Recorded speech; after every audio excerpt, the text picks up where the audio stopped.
Hello friends, welcome back to Rins vlog. അപ്പോൾ ഇന്ന് നമ്മൾ ഉണ്ടാക്കാൻ പോകുന്ന റെസിപ്പി പാലട പായസമാണ് കേട്ടോ. അപ്പോൾ ഇത് 300 ഗ്രാമിൻ്റെ പേക്കാണ്. അപ്പോൾ ഇതിൻ്റെ റെസിപ്പിയാണ് കേട്ടോ ഇന്ന് ഞാൻ പറയണത്. ഈ ഒരു പാക്കറ്റിൽ തന്നെ ഈ ഒരു പാലട പായസത്തിനുള്ള എല്ലാ മിക്സും സാധനങ്ങളൊക്കെ ഉണ്ടാവും കേട്ടോ. പിന്നെ നമുക്ക് ആകെ വേണ്ടിയിട്ടുള്ളത് ഒരു പെട്ടിപ്പാലോ അല്ലെങ്കിൽ പാക്കറ്റ് പാലോ എടുത്താൽ മതി കേട്ടോ. ഞാനിവിടെ കട്ടപ്പാലാണ് എടുത്തിട്ടുള്ളത്. അപ്പോൾ ഈ രണ്ട് സാധനങ്ങളുമാണ് കേട്ടോ നമുക്കിന്ന് ആവശ്യമായിട്ടുള്ളത്. അപ്പോൾ നമുക്ക് ആദ്യം പാല് പൊട്ടിച്ചിട്ട് ഒരു പാത്രത്തിലോട്ട് ഒഴിക്കാം. നമ്മൾ ഏത് പാത്രത്തിലാണോ പാല് എടുക്കുന്നത് അതേ പാത്രത്തിൻ്റെ ആ പാലിൻ്റെ അളവിനനുസരിച്ചിട്ട് തന്നെ നമുക്ക് ആ ഒരു സാധാ വാട്ടറും കൂടെ വേണം കേട്ടോ. ഇനി ഞാൻ ഈ ഒരു പാട്ടയിലോട്ടാണ് കേട്ടോ ഈ പാൽ ഒഴിച്ച് കൊടുക്കുന്നത്. കട്ടപ്പാല അതുകൊണ്ട് തന്നെ നമ്മുടെ കവർ ഫുള്ള് ഇതാക്കിയിട്ട് വേണം നമുക്ക് ഇതാക്കി എടുക്കാൻ. ഈ ഒരു പാട്ടയിൽ എത്രയുണ്ട് പാല് അത്ര നമ്മൾ ഇതിലോട്ട് വെള്ളം കൂടെ ചേർക്കണം കേട്ടോ. ഇനി നമുക്ക് നമ്മുടെ പാലട പായസത്തിൻ്റെ പാക്കറ്റിൽ എന്തൊക്കെ ഉള്ളതെന്ന് നോക്കാം. ഞാൻ പാലട പായസത്തിൻ്റെ ഈ ഒരു മിക്സ് പൊട്ടിച്ചെടുക്കുന്നുണ്ട് പെട്ടി.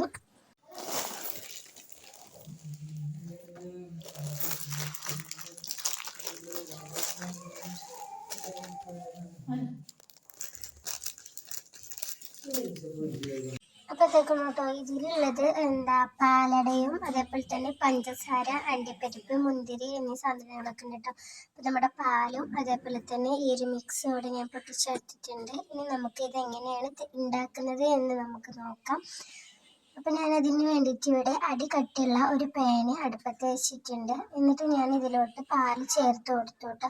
ഇനി അതേ അളവിൽ നമ്മൾ വാട്ടറും ചേർത്ത് കൊടുക്കണമല്ലോ. അപ്പോൾ ആ പാലിൻ്റെ അതേ അളവിൽ തന്നെ നമ്മൾ ഇതിലോട്ട് വാട്ടറും ചേർത്ത് കൊടുത്തിട്ടുണ്ട്. ഇനി നമ്മൾ ഈ ഒരു പാല് നന്നായിട്ട് തന്നെ തിളച്ച് വരണം. നല്ല പോലെ തിളപ്പിച്ചെടുക്കണം കേട്ടോ പാല്. നമ്മൾ പാല് കാച്ചാന്ന് പറയില്ലേ, അതേപോലെ തന്നെ പാല് കാച്ചിട്ട് എടുക്കണം. അപ്പോൾ നമ്മുടെ പാല് ഇവിടെ ഇപ്പം തണുത്ത പാലാണല്ലോ. അപ്പോൾ ഇതൊന്ന് കുറച്ചൊന്ന് ചൂടൊക്കെ ആയി വന്നിട്ട് നമുക്ക് ബാക്കിയുള്ള കാര്യങ്ങളൊക്കെ ഒന്ന് ചെയ്ത് നോക്കാം. അപ്പോൾ ഞാൻ പിങ്ക് പാലട പായസമായിട്ട് ഉണ്ടാക്കുന്നത്. അത് എങ്ങനെയാണ് പിങ്ക് ആണ് എന്നൊക്കെ ഞാൻ ഇതിൽ കാണിക്കുന്നുണ്ട് കേട്ടോ.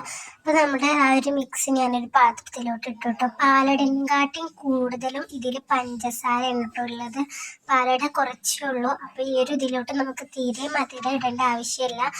എന്നിട്ട് ഇത് ഉണ്ടാക്കുമ്പോൾ തന്നെ നല്ല മധുരം ഇങ്ങനെ കുത്തണ ഒരു മധുരമൊക്കെ ആയിരിക്കും കേട്ടോ. നമ്മുടെ പാലിവിടെ ചൂടായി വന്നിട്ടുണ്ട്. ഇനി നമ്മുടെ പാലടൻ്റെ ഈ ഒരു മിക്സ് നമുക്ക് ഇതിലോട്ട് ചേർത്ത് കൊടുക്കണം. അപ്പോൾ പാലിങ്ങനെ ഈ ഒരു അരുഭാഗത്തു നിന്നൊക്കെ അങ്ങനെ തിളച്ചിങ്ങനെ വരുന്നുണ്ട് കേട്ടോ.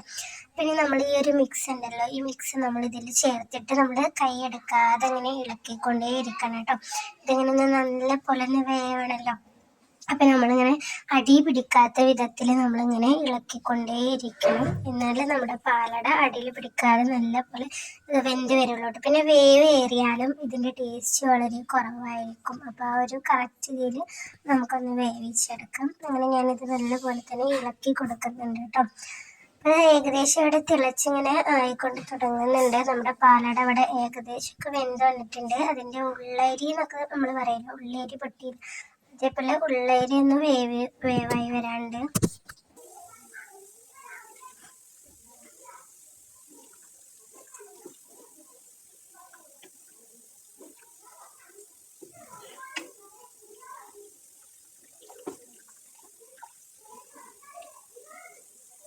നമ്മളിതിൽ അത്യാവശ്യം പഞ്ചസാര ഉണ്ടാകുന്നുണ്ടെങ്കിൽ അത്യാവശ്യമുള്ള മധുരം ഇതിലുണ്ട് കേട്ടോ. മധുരം നമ്മൾ കൂടുതൽ ചേർത്ത് കൊടുക്കൊന്നും വേണ്ട. ഈ ഒരു സംഭവം നമുക്ക് നന്നായിട്ട് തന്നെ ഒന്ന് വേവിച്ചെടുക്കാം കേട്ടോ. കാരണം ഈ ഒരു പാലട നന്നായിട്ട് തന്നെ 20-25 മിനിറ്റ് ഒക്കെ എടുക്കട്ടെ ഈ ഒരു പാലട നന്നായിട്ട് വെന്ത് വരാനായിട്ട്. അപ്പോൾ നമുക്കത് വരെയിട്ടും ഇതൊന്ന് വേവിച്ചെടുക്കാം. പിന്നെ അതിങ്ങനെ ഇടയ്ക്കിടയ്ക്ക് ഇളക്കി കൊടുക്കണം. അടി കൊടുക്കുന്നത് നന്നായിട്ട് നോക്കിയിട്ട് ഒന്ന് ഇടയ്ക്കിടയ്ക്ക് ഇങ്ങനെ ഇളക്കി കൊടുക്കണം കേട്ടോ. അപ്പോൾ ഇതിന് നമ്മുടെ പഞ്ചസാരക്ക് ഒന്ന് അലിഞ്ഞ് ഈ ഒരു പാലട ഒന്ന് വെന്തിട്ട് വരുള്ളൂ കേട്ടോ.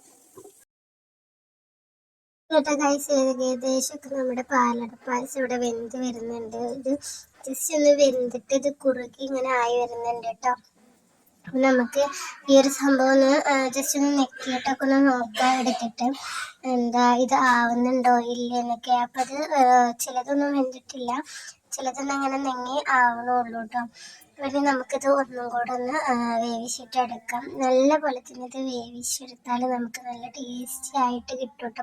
എന്നാൽ ഇത് വേവ് ഏറുകയും ചെയ്യരുത്. ആ ഒരു ഇതിലിങ്ങനെ മീഡിയം ഇതിലിങ്ങനെ ആയിട്ട് വെന്ത് കിട്ടണം കേട്ടോ. അത് നമ്മുടെ പായസം ഇവിടെ നല്ല തിളച്ച് നല്ല വറ്റി വെന്ത് വന്നിട്ടുണ്ട് കേട്ടോ. ഇനി നമുക്കിത് എങ്ങനെയാണ് പിങ്ക് ഷെയ്ഡ് കൊണ്ടുവരുന്നത് എന്ന് നോക്കാം. ഇപ്പം ഇത് വൈറ്റ് കളറിലാണ്. അപ്പോൾ നമുക്ക് പിങ്ക് ഷെയ്ഡ് എങ്ങനെ കൊണ്ടുവരുന്നത് നോക്കാം. നമ്മൾ 1 സ്പൂൺ പഞ്ചസാര മാത്രമേ ഇതിലിട്ട് ചേർക്കുന്നുള്ളൂ. കാരണം നമുക്ക് കൂടുതൽ മധുരം അതിലുണ്ടല്ലോ, അതുകൊണ്ട് നമ്മൾ 1 സ്പൂൺ മാത്രമേ ചേർക്കുന്നുള്ളൂ. ഇനി നമുക്കിതൊന്ന് ഉരുക്കിച്ചിട്ട് ഇതൊരു പിങ്ക് ഷെയ്ഡ് പോലെ ആക്കിയെടുക്കണം കേട്ടോ. നമ്മുടെ പഞ്ചസാര വെടക്കിനെ കുറച്ച് ഉരുക്കി വരുന്നുണ്ട്. ഇനി നമുക്കിത് നന്നായിട്ട് ഇളക്കിയിട്ടെടുക്കണം കേട്ടോ. ഇളക്കി വന്നതിന് ശേഷം നമുക്ക് ഇതിന് പിങ്ക് ഷെയ്ഡ് കൊണ്ടുവരാം. അപ്പോൾ ഇതുകൊണ്ട് നമ്മുടെ ഈ ഒരു പായസം ഇതിലോട്ട് ഇത് ഒഴിച്ച് കൊടുക്കുകയാണ്. അപ്പോൾ ഇതായിട്ട് പിങ്ക് ഷെയ്ഡ് ഇങ്ങനെ ആയി വന്നിട്ടുണ്ട്. ഇനി നമ്മളിത് ഇതിലോട്ട് ചേർത്ത് കൊടുത്താൽ നമ്മുടെ പാലട പായസം ഇവിടെ നല്ല ടേസ്റ്റി ആയിട്ടുള്ള പായസം ഇവിടെ തയ്യാറായിട്ടുണ്ട് കേട്ടോ. വളരെ ടേസ്റ്റിയാണ്, കുടിക്കാനും ആ ഒരു പാലടൻ്റെ സ്മെല്ലും നല്ല ടേസ്റ്റി ആട്ടോ. ആ സ്മെല്ല് അടിക്കുമ്പോൾ തന്നെ നമ്മുടെ വായിൽ ഇങ്ങനെ വെള്ളം ഊറുട്ടോ. കാരണം അത്രക്കും ടേസ്റ്റിയാണ് ഈ ഒരു പാലട പായസം. നിങ്ങളിങ്ങനെ കുടിച്ചിട്ടുണ്ടോ എന്നൊന്നും അറിയില്ല, എന്നാലും ഭയങ്കര അടിപൊളി സൂപ്പറുള്ളൊരു പായസമാട്ടോ. ഒരിക്കലെങ്കിലും ഈ ഒരു പാക്കറ്റൊക്കെ ഒന്ന് വാങ്ങിയിട്ട് വീട്ടിലൊന്ന് തയ്യാറാക്കി നോക്കുക. എന്നിട്ട് ഇതിൻ്റെ അഭിപ്രായം എൻ്റെ വീഡിയോൻ്റെ താഴെ കമൻറ്റ് ഇടണം കേട്ടോ. അപ്പോൾ ഇന്നത്തെ വീഡിയോ ഇത്രയേ ഉള്ളൂ. വീഡിയോ എല്ലാവർക്കും ഇഷ്ടപ്പെട്ടെന്ന് വിചാരിക്കുന്നു. ഇഷ്ടപ്പെട്ട് ലൈക്ക് ചെയ്യാനും ഷെയർ ചെയ്യാനും സബ്സ്ക്രൈബ് ചെയ്യാനും മറക്കരുത്. ഇനി അടുത്തൊരു വീഡിയോയിൽ കാണുന്നത് വരേക്കും എൻ്റെ എല്ലാ കൂട്ടുകാർക്കും ബൈ.